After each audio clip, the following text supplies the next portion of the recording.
Hey everybody, it's Dr. Magnifico from Jared's Full Vet. It is Sunday evening.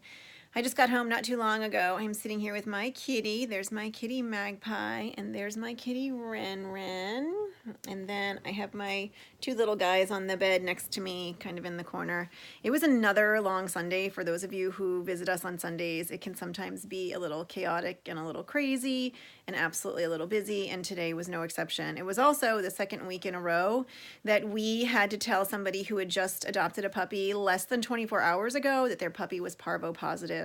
Of all the things that we do in medicine, and some of them are really heartbreaking, telling somebody who just adopted a puppy whose life is brand new, that their puppy has a disease and illness that's going to cost them probably thousands of dollars and doesn't even have a 100% guarantee behind it is absolutely heartbreaking. Both of these puppies were 8 and 9 weeks old, very young. Both of them had just been adopted within a day. Both of them came from Amish puppy mills.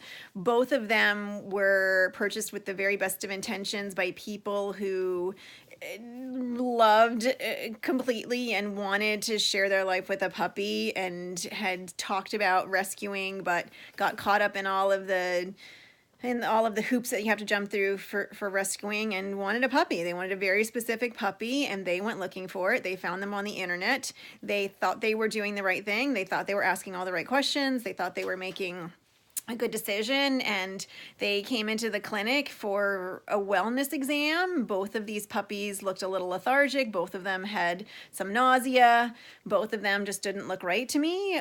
The first thing I did was run a Parvo test, and within a couple of minutes they came up positive.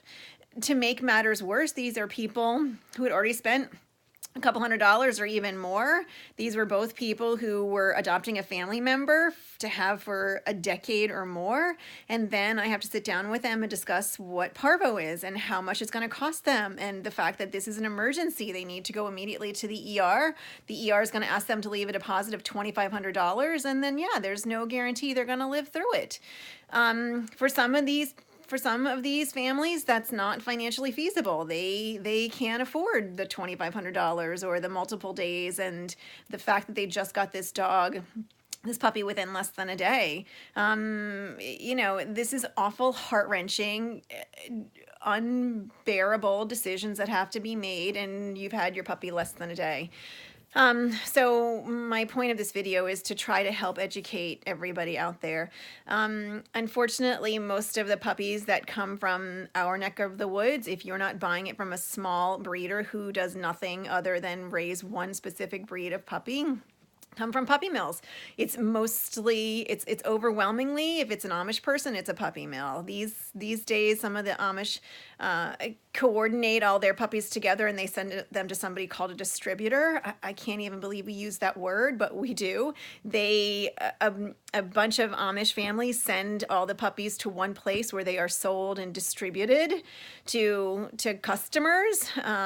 If the puppy comes up sick, you can return your puppy, you can get your money back, but most of those puppies never get the care they need. They don't go to the ER. They don't get the thousands of dollars invested in them. They are a commodity. They are worth a certain number of dollars, and if it's going to cost them more to get those puppies well, they just don't invest in them. They euthanize them, whatever. I don't even want to talk about what the options are there. And then they just raise another litter. You're getting what you pay for, and we are investing in people who really shouldn't be raising puppies. They are not raising them to be family members. They are raising them to be breeding machines. And it just perpetuates the problem. These days in the state of Maryland and the state of Pennsylvania, I'm lucky enough that if I have a puppy that comes up positive, I can call the local authorities and they will go investigate for us. We sent a plea out last week, and the state vet in Pennsylvania went and did a raid on the distributors. He's got a breeder kennel license and he's called a distributor. He's selling huge numbers of puppies, all year. So they went and they did a surprise investigation for him. The other family will be investigated soon, and hopefully as the laws become better and people become more educated, one, we will stop buying puppies from puppy mills. If you don't think that your puppy came from a puppy mill, they probably did. If you don't know the people who are selling the puppy and they don't look like they raised this dog as a family member and you can't get 3 good references from them, you are probably participating in a puppy mill.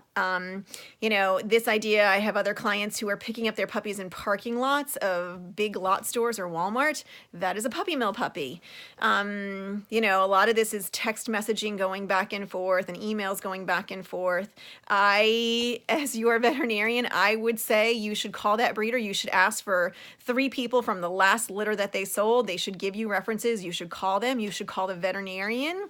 Ideally, you should show up at the veterinarian's door, because some veterinarians don't want to give an opinion, and then go from there. You have to feel really secure about where you're getting these puppies. I have a lot of information on my blog. You can go to my blog at Magnifico DVM, and it will give you some advice on buying a puppy and how to get a healthy puppy, and how to give you some safety net that you're buying it from somebody who's reputable. If you can't get a veterinarian and you can't get 3 references on the last litter that they had, then just walk away.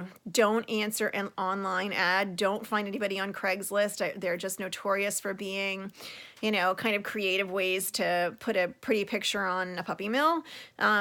Stick with your veterinarian. Ask your veterinarian who you trust. Talk to some of the rescues locally. Ask them for advice. And maybe just not get a puppy.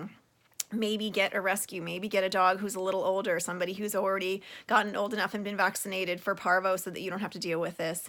The other thing is, these poor people who have just tried to adopt a puppy now have to wait months to get another one.